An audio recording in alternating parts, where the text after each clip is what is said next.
রমজানের বাংলা কি আগে কেউ বলবেন না। কারা কারা জানি তারা একটু খালি হাত তুলি, জানেন তো কম বেশি সবাই, মানে একটু চৌকান্না করার জন্য। ভাই রমজানের বাংলা অর্থটা কি আগে বলবেন না? কারা কারা জানি একটু হাত তুলে দেখান তো। রমজানের বাংলা অর্থ, আল্লাহর নাম রেখেছে রমজান, কত আশা করে। কারা কারা জানি? মা বোনেরা একটু হাত তোলেন যারা যারা জানেন। হায়, রমজানের বাংলা অর্থ হচ্ছে ছাই করে দেওয়া, ছাই হয়ে যাওয়া। কি নাম, কি অর্থ বাংলা? ছাই হয়ে যাওয়া। আমাদের বাড়ির মেয়েরা বাড়ির আবর্জনা ঝাড়ু দিয়ে একখানে জমা করে, ডালিটি তুলে বাইরে নিয়ে গিয়ে ফেলে করে একটা ম্যাচ চালিয়ে সলাই চালিয়ে আগুন লাগিয়ে দেয়, একদম চলে ছাই হয়ে গেল।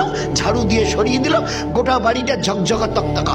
আমি আল্লাহ আমার বান্দা বান্দির কোনো গুনাহ রাখবো না।